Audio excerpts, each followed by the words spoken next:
At the outset, I would like to join my colleague, the Honorable Raksha Mantri, to pay tribute to our Jawans and officers who valiantly defend our borders. I also express our nation's deep gratitude to the men and women in uniform who helped in rescue, relief, rehabilitation, and reconstruction in the wake of a variety of natural disasters.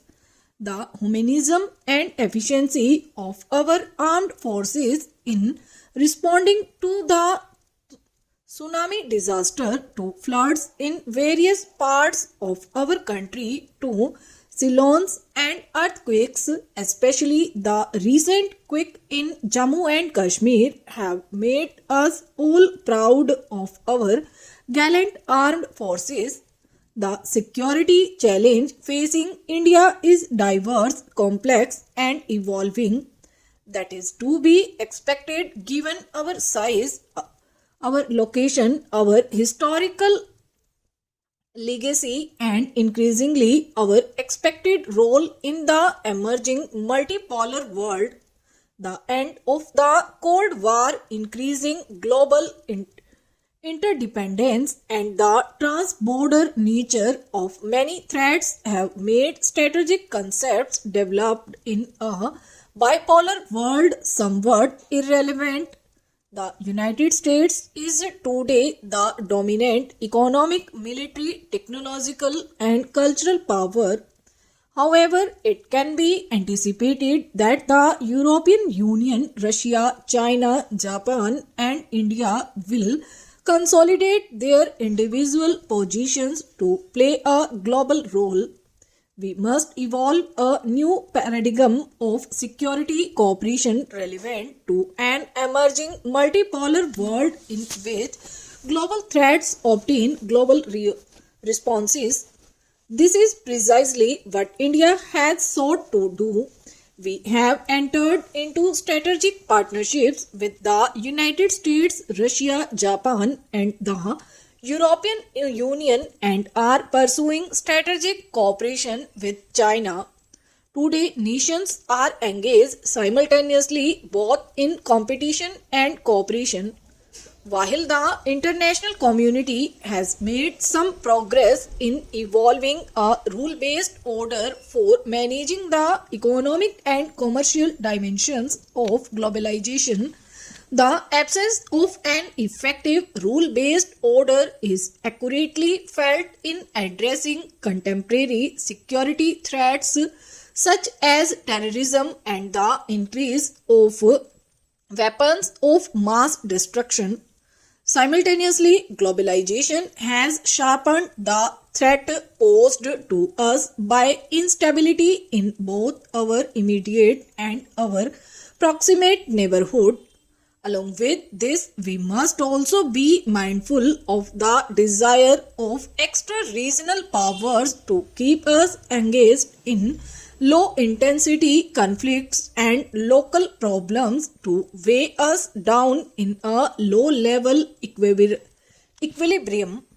To meet these challenges based on three broad pillars: first, to strengthen ourselves economically and technologically; second, to acquire adequate defense capability.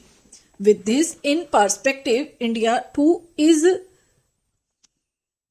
reciprocating positively to overturns of other major players in the global balance of power.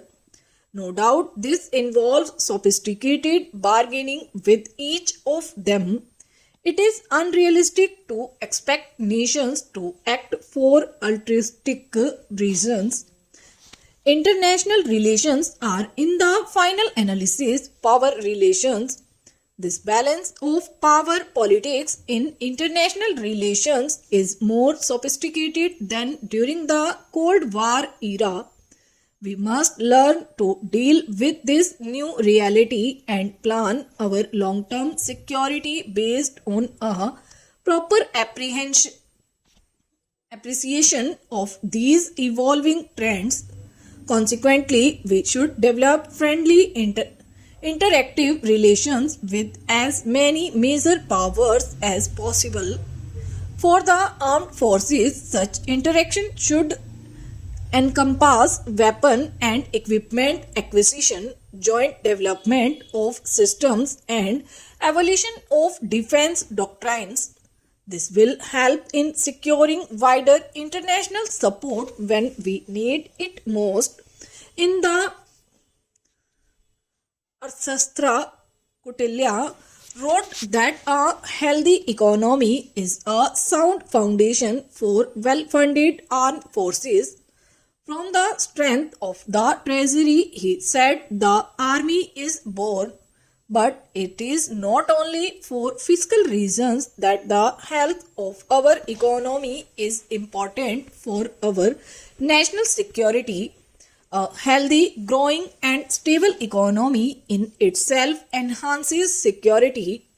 New nations of comprehensive national power give high weightage to economic, social, scientific, technological, educational, and cultural aspects of power.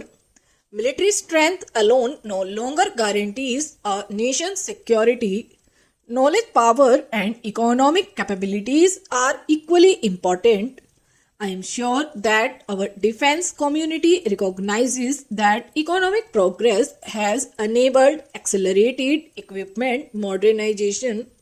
Today's international climate enables us to draw on world financial flows for development and to offer our skills in exchange for other countries outsourcing services and manufacturing of India for mutual benefit.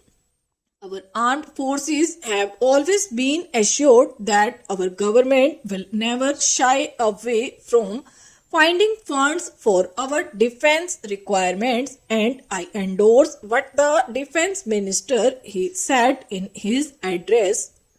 It should be obvious, however, that any government will find it easier to find the required resources if the economy grows faster and generates the incomes and revenues required. If our economy grows at 8% per annum, it will not be difficult for us to allocate about 3% of our GDP for our national defense. This should provide for a handsome defense budget. Hence, our priority is to pursue policies to generate faster economic growth and mobilize more resources. Critical to our effort to step up the rate of economic growth is the assurance of energy security. This requires a broad-based energy policy based on rational economic and strategic considerations, rational domestic pricing policies, etc.